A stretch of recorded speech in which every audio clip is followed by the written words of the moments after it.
আবার সেই স্বপ্ন। কে তুমি রাজপুত্র? বারবার স্বপ্নে দেখা দাও। মনে হয় যেন কতকালের চেনা। কি সুন্দর তুমি। বলো বলো, কে তুমি?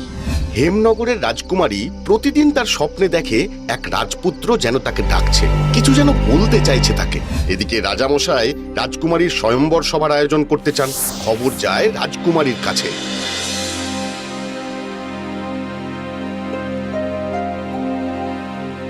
আমায় ক্ষমা করবেন পিতা, আমি আমার স্বপ্নের রাজকুমারকে ছাড়া কাউকেই বিবাহ করতে পারবো না। কিন্তু তাকে খুঁজে পাবে কেমন করে? তার একটা ছবি বা পরিচয় তো চাই। কিন্তু আমি তো ছবি আঁকতে পারি না পিতা। তাহলে অন্য পথ ভাবো। বেশ, আমি তবে কাপড়ের সুতো দিয়ে বুনে তার ছবি আঁকবো। যেমন ভাবনা তেমন কাজ। রাজকুমারী সূঁচ সুতো দিয়ে কাপড়ের ওপরে রাজপুত্রের মুখ ফুটিয়ে তুলতে থাকে। সময় যায়, এক সময় শেষও হয় সেই কাজ। হঠাৎ আসা হাওয়ায় কোথায় যেন উড়ে চলে যায় সেই কাপড়। রাজকুমারী আবার বসে কাপড় আর সুতো নিয়ে, কিন্তু আর কিছুতেই তার রাজকুমারের মুখচ্ছবি মনে পড়ে না। এটা কি হচ্ছে? আমি কিছুতেই তার মুখ মনে আনতে পারছি না কেন? আমি কেমন ভাবে তাকে চিনবো?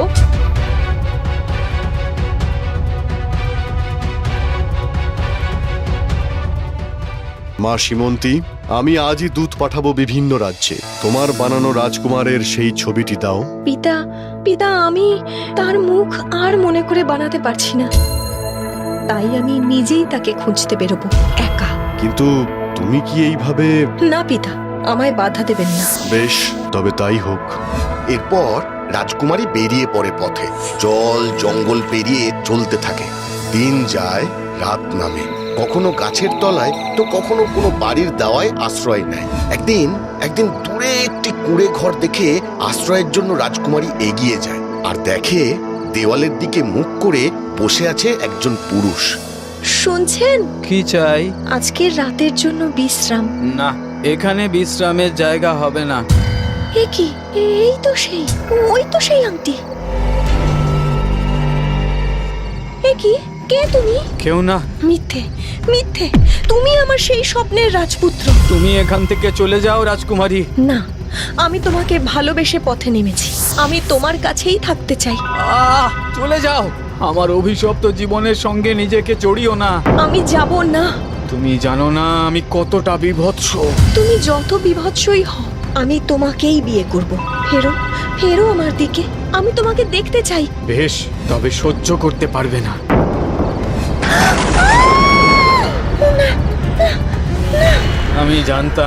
আমি জানতাম আমার এই কদাকার রূপ তুমি সহ্য করতে পারবে না রাজকুমারী। চলে যাও। আজ আমারও এমন দশা হলে তুমি কি আমাকে ফিরিয়ে দিতে? হয়তো না। তাহলে আমি তোমার সঙ্গ ছাড়বো কেন, বলো? দেওয়ালের পাশে ঝোলানো ছিল একটা মালা। সেই মালাটাই রাজকুমারী রাজকুমারের গলায় পরিয়ে দেয়। কি করলে তুমি? তোমাকে বিবাহ করলাম। দেখো প্রকৃতিও খুশি হয়ে উঠেছে। আমরা দুজনে এক সুন্দর জীবন গড়ে তুলবো এবার। জানো রাজকুমারী, আমি জনসমক্ষে বেরোই না। তবে তুমি জীবন ধারণ করো কিভাবে? এই গ্রামের কিছু দয়ালু মানুষ আছেন যারা আমাকে দুবেলা খাবার দিয়ে যান, তাতেই আমার চলে যায়। কিন্তু এভাবে ভেঙে পড়লে তো চলবে না। কিন্তু আমাকে দেখে লোকে ঘৃণায় মুখ ফিরিয়ে নেয়। তাই তো গ্রামের লোক যাতে আমার মুখ দেখতে না পায়, আমি মুখ ঘুরিয়ে থাকি। এই খোঁড়া পায়ে ভালোভাবে চলতেও পারি না। তবে এবার তুমি আবার চলবে। কিন্তু কিভাবে? কেন? আমার পিঠে চড়ে। হ্যাঁ, তুমি? হ্যাঁ, আমি সব দায়িত্ব নেব। শুরু হলো রাজকুমারীর কঠিন জীবন। সে জঙ্গল থেকে সবজি আর গ্রাম থেকে চাল সংগ্রহ করে, তারপর কাঠ কুড়িয়ে এনে রান্না করে। রান্নার তাপে ও ধোঁয়ায় ক্রমশ তার রূপ হারিয়ে যেতে থাকে। তারপর পরম আদরে খাওয়ায় স্বামীকে। আর রোজ বিকেল হলে পিঠে কাপড় বেঁধে স্বামীকে নিয়ে ঘুরতে বেরোয়। তোমার তো কষ্ট হচ্ছে রাজকুমারী, আমাকে নামিয়ে দাও। না, একেবারেই না। বাইরে বেরিয়ে কেমন লাগছে বলো? খুব ভালো। কতদিন পর যে বাইরে এলাম। ওরে বাবা রে, শেষ করে দিল আমার। মা গো মা, আর যে পারি না মা। আরে কি হয়েছে দিদি, এমন কাঁদছো কেন? আর বলো না ভাই, আমার স্বামী প্রতিদিন রাতে ফিরে আমার উপরে অত্যাচার করে গো। তাই আমি ঠিক করেছি, কেঁদে কেটে লোক জড়ো করে ওকে পাল্টা মার খাওয়াবো, যাতে না না দিদি, মারের বদলা মার নয়। আচ্ছা তুমি জানো ও কেন তোমায় মারে? ওই যে জুয়ায় সব হেরে আসে আর রাগ এসে পড়ে এই আমার উপর। বুঝেছি। শোনো, তুমি রাজার কাছে যাও, রাজাকে গিয়ে বলো যেন এই জুয়ার ব্যবসা বন্ধ করেন। তাহলে দেখবে তোমার স্বামীও ঠিক হয়ে যাবে। ঠিক বলেছো দিদি, আমি আর আমার মতো যারা আছে তাদের নিয়ে রাজার কাছেই যাব। কিন্তু তুমি কে দিদি? আমি হলাম এই মানুষটার স্ত্রী, এটাই আমার পরিচয়। এরপর সেই বউটির কাছে সব বৃত্তান্ত শুনে রাজামশাই ঠিক বুঝতে পারেন যে এই মেয়ে রাজকুমারী না হয়ে যায় না। তিনি সেনাপতিকে পাঠান জুয়া খেলা বন্ধ করতে আর নিজে পৌঁছে যান মেয়ের কাছে।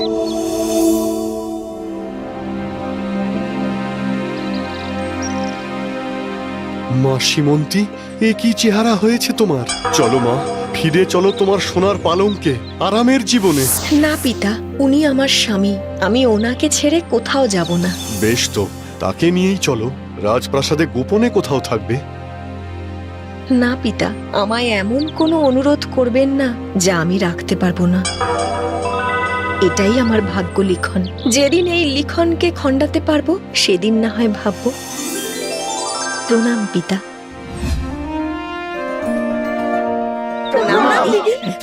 প্রণাম। আরে কি ব্যাপার, তোমরা কারা? দিদি তোমার জন্য জুয়া খেলা বন্ধ হয়েছে। আমার স্বামী চাষ করতে চায়, কিন্তু গ্রামে জল নেই। বেশ তো, তাহলে তার জন্য জলসেচের ব্যবস্থা করতে হবে। শোনো, গ্রামের সকলে মিলে নদী থেকে নালা কেটে জল আনার ব্যবস্থা করলেই হবে। চলো সবাই নদীর দিকে যাই। চলো।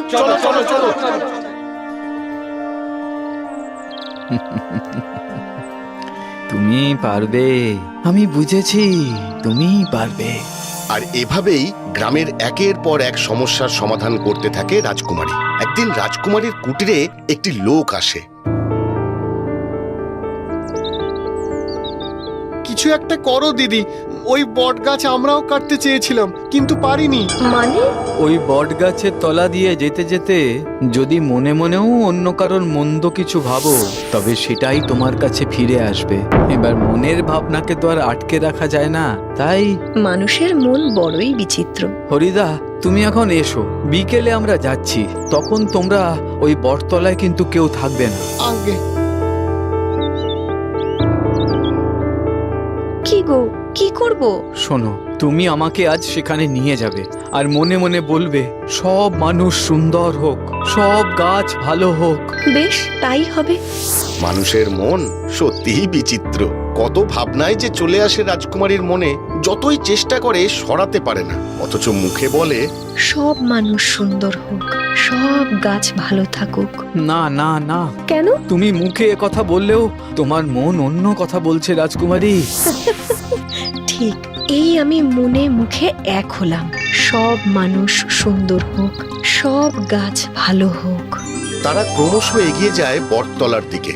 আর রাজকুমারী মনে প্রাণে চিৎকার করে বলতে থাকে, সব মানুষ সুন্দর হোক, সব গাছ ভালো হোক।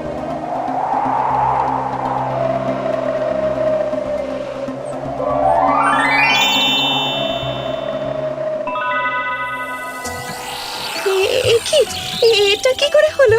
ওগো রাজকুমারী, একদিন আমিও এই বটগাছের তলা দিয়ে যাওয়ার সময় একজন কুঁজওয়ালা খোঁড়া মানুষকে দেখে বলেছিলাম, এমন মানুষের বেঁচে থাকবার দরকার কি? ব্যাস, তারপর তার সমস্ত অসুখ চলে এলো আমার মধ্যে।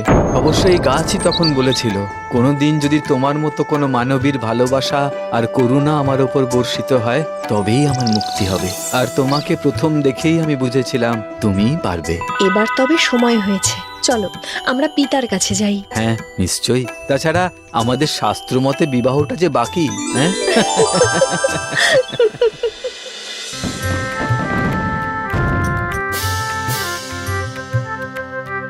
জয় রাজকুমারীর জয়।